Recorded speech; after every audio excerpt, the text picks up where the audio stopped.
Sampah yang dibuang sembarangan ternyata tak hanya menimbulkan pencemaran, namun juga kerusakan terumbu karang, seperti yang terjadi di Kepulauan Seribu.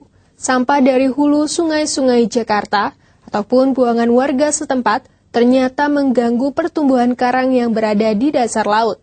Untuk melestarikan ekosistem terumbu karang di kawasan Pulau Seribu, Sabtu kemarin Bupati Kepulauan Seribu serta perwakilan Kementerian Kelautan dan Perikanan melakukan penanaman terumbu karang kembali untuk menyelamatkan ekosistem karang yang terancam di kawasan Kepulauan Seribu akibat sampah.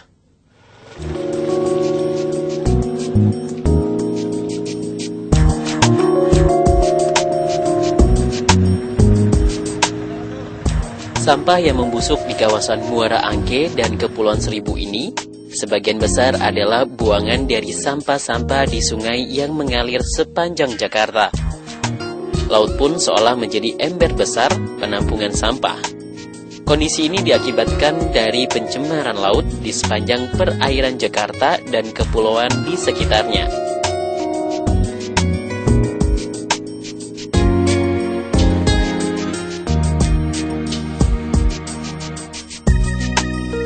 Sampah laut juga terdampar hingga ke Kepulauan Seribu. Akibatnya, banyak terumbu karang di kawasan Taman Nasional Kepulauan Seribu rusak.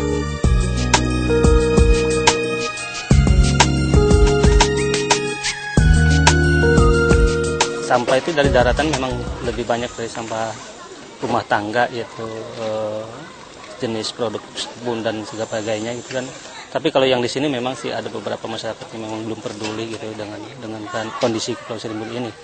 Khususnya para ibu rumah tangga ya, karena memang mereka tidak terjun langsung ke laut. Tapi kalau untuk Bapak Pemang sendiri, dia udah mulai merasakan gitu perubahan di Kepulauan Seribu ini ya, dengan dampaknya sampah ini gitu kan. Karena sampah ini memang sangat kompleks sekali gitu. Sampai saat ini kita sangat sulit sekali untuk penanggulangan sampah yang ada di Kepulauan Seribu itu. Gitu kan.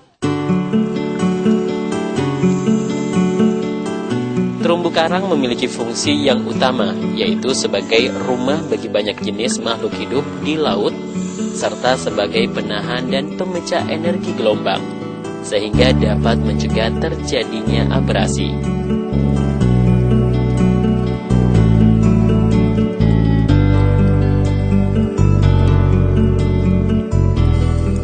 Kondisi terumbu karang di Indonesia saat ini cukup memprihatinkan.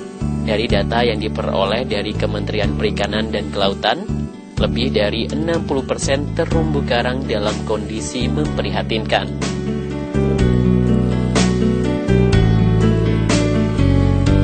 Ya tentu kita komitmen kita tinggi lah untuk kelestarian terumbu karang ini. Kita akan banyak program-program, ada Coral Rehabilitation Management Program.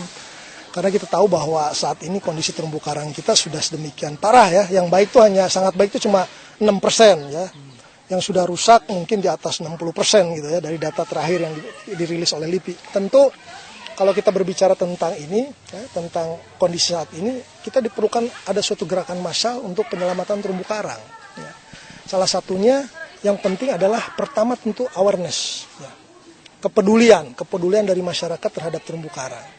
Mungkin saat ini masyarakat tidak ingin merusak, tapi kan tidak tahu fungsi terumbu karang, kan, tidak mengerti apa itu terumbu karang, tidak tahu fungsi-fungsinya, nah, maka terjadilah pengerusakan, ya, seperti itu. Oleh karena itu, saya kira Coral Day ini satu event yang harus kita kembangkan, ya, agar nanti awareness masyarakat semua lapisan terhadap terumbu karang makin meningkat tentang peranan atau fungsi terumbu karang ini.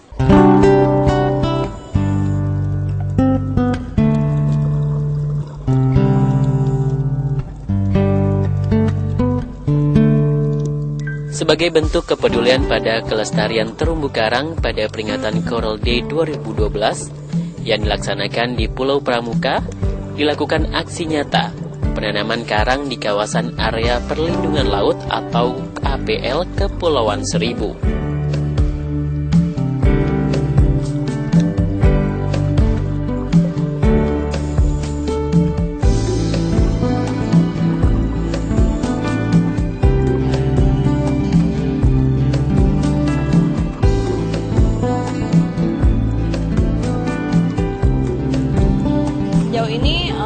saya sangat senang ya dengan apresiasi masyarakat, warga, anak-anak sekolah, terus teman-teman divers atau penyelam ya. Boleh dibilang saya senang karena mereka punya perhatian. Jadi kalau teman-teman tahu divers yang jadi volunteer itu ada yang berasal dari Bali, ada yang berasal dari Jogja dan Semarang, dan mereka kesini dengan biaya sendiri, gitu ya. Buat kita itu satu penghargaan.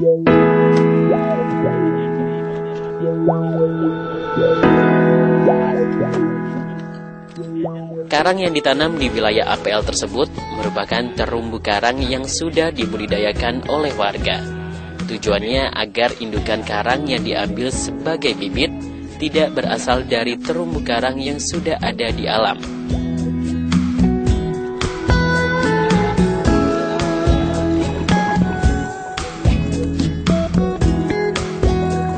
Terumbu karang sebagai salah satu ekosistem penunjang di laut mempunyai peranan penting sebagai penyeimbang ekosistem bawah laut. Jika terumbu karang ini rusak, maka dipastikan ekosistem bawah laut akan mengalami perubahan.